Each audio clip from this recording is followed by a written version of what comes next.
This is La Rinconada, Peru. At 17,000 feet above sea level, it's the highest human settlement on Earth, and it might just be one of the most extreme places humans have ever chosen to live. Between 30 and 50,000 people live here. The air contains only half the oxygen you're breathing right now.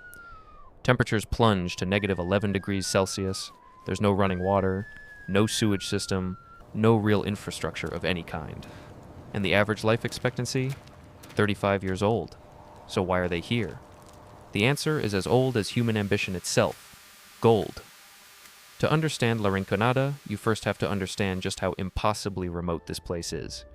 It sits in the Puno region of Peru, about 4 hours from the northern shore of Lake Titicaca, tucked into a valley beneath Mount Ananea. The first part of the journey isn't bad. A decent road takes you up into the mountains for about 130 kilometers, but then the road just stops being a road. What follows is a treacherous, pothole-riddled path carved into cliff sides, with sheer drops on one side and nothing but ice and rock on the other. No guardrails, no safety measures, just hope. Every trip could be your last. Drivers have seen vehicles go over the edge, but people need supplies, so someone has to make the journey. And as you climb higher, something else happens. The air gets thinner. By the time you reach La Rinconada, you're breathing air that contains only 60% of the oxygen molecules you'd find at sea level. At around 4,500 meters, according to anthropologist Cynthia Beale from Case Western Reserve University, the same breath of air contains approximately 60% of the oxygen molecules. That's an enormous physiological stress on the human body. The higher the altitude, the more intense all of these responses become. La Rinconada didn't grow organically over centuries. This place exploded into existence over just a few decades, driven entirely by one thing: the promise of gold in Xtol, the mountain above. The mountain is called La Bella Durmiente, the Sleeping Beauty, and inside her veins runs gold, real gold. Enough to draw desperate people from across Peru and beyond, all chasing the same impossible dream.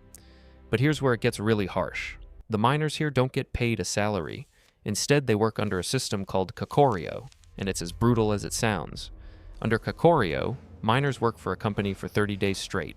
No pay, no compensation, nothing. Just brutal, dangerous work in underground tunnels where the air is toxic and cave-ins are common. Then, on the 31st day, they get one chance. They're allowed to enter the mine and take whatever ore they can carry out in a single day. Whatever gold they find in that ore, it's theirs to keep. Sometimes miners work the whole month and find nothing. Nothing. They go home with empty hands.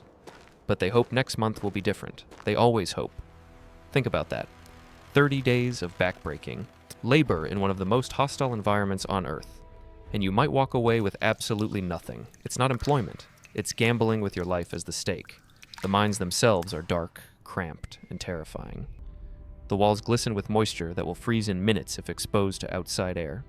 These tunnels are death traps. According to Peru's National Union of Mine Workers, most miners here suffer from some degree of silicosis, a devastating lung disease caused by inhaling silica dust. Your lungs literally turn to stone, and that's before we talk about the mercury.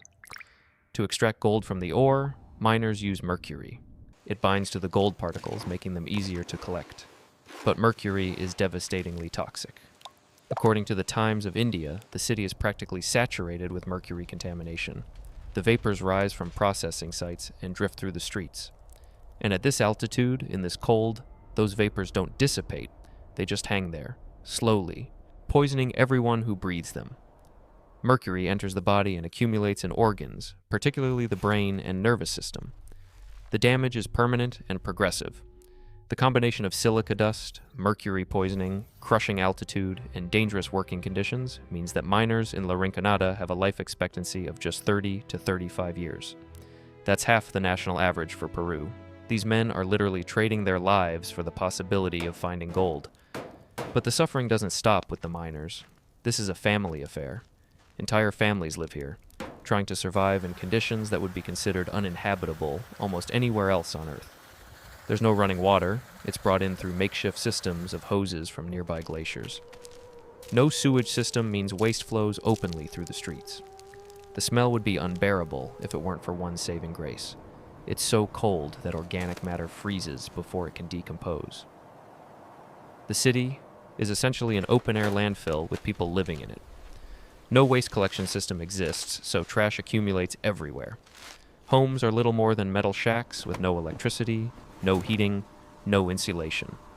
When temperatures drop to -11 Celsius at night, families huddle together just to survive until morning. And because everything must be brought up that treacherous mountain road, the cost of living is astronomical. A simple meal costs several times what it would in Lima. As Peruvian newspaper La Repubblica reported, people living here face extreme poverty despite working to extract valuable minerals. They inhabit a paradox, working to extract valuable minerals while struggling to maintain their health and survive in a toxic and degraded environment. Children play near waste piles, breathing mercury-laden air. Women carry water through frozen streets. This is daily life in the world's highest city. Here's what's remarkable, though. Humans are adapting. Against all odds, people aren't just surviving here. Some are actually physiologically changing to cope with this environment.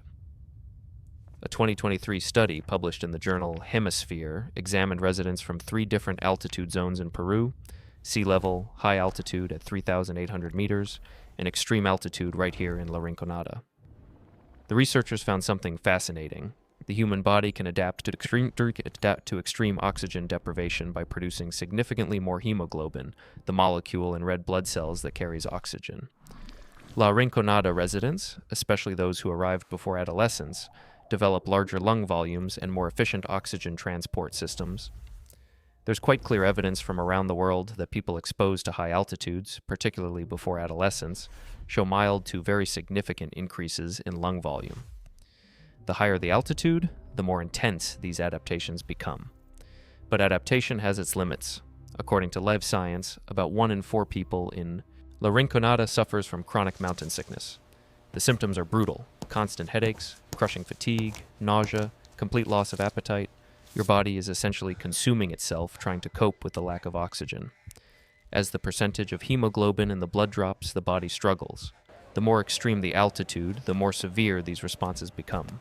Some adapt, others suffer chronically. But many who have lived here for years have learned to function in conditions that would incapacitate most humans within hours.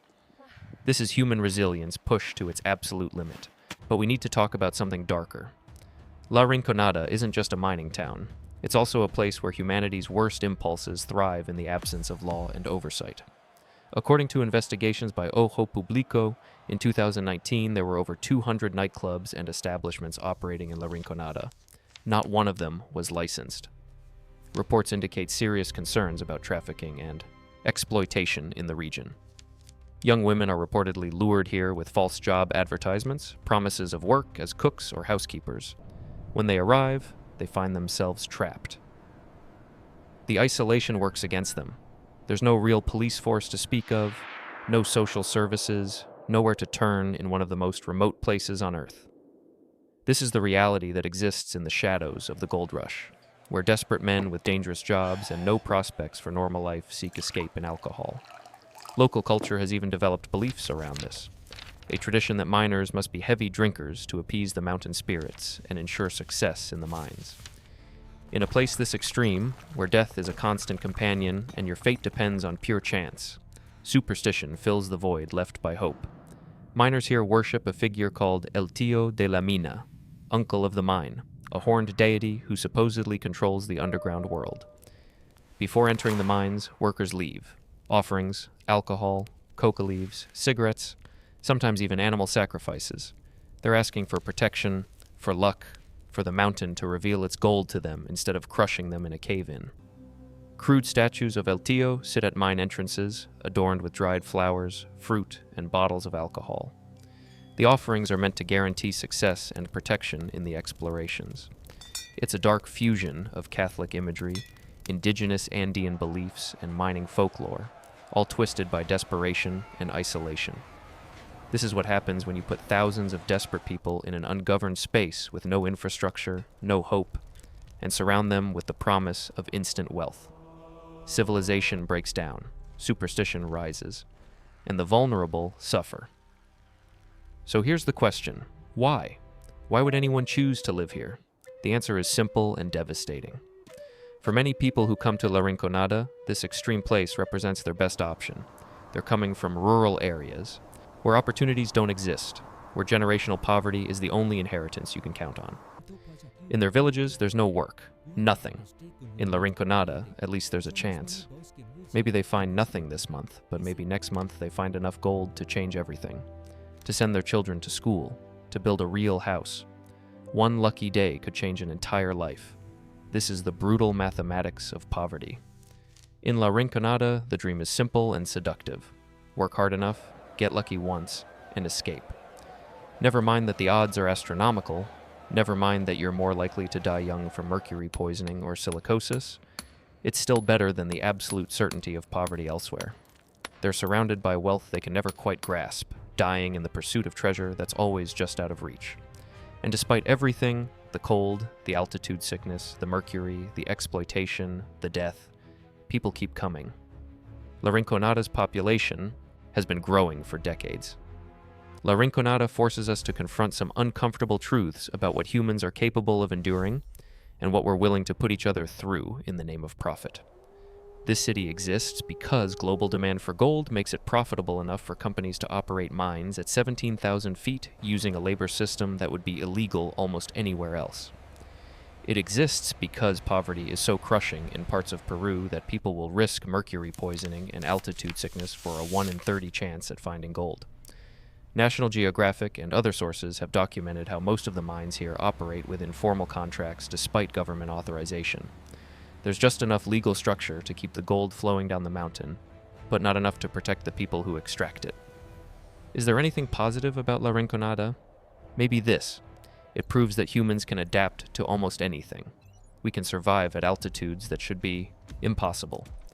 We can build communities in the most hostile environments Earth has to offer. We're resilient beyond measure. But resilience isn't the same as justice.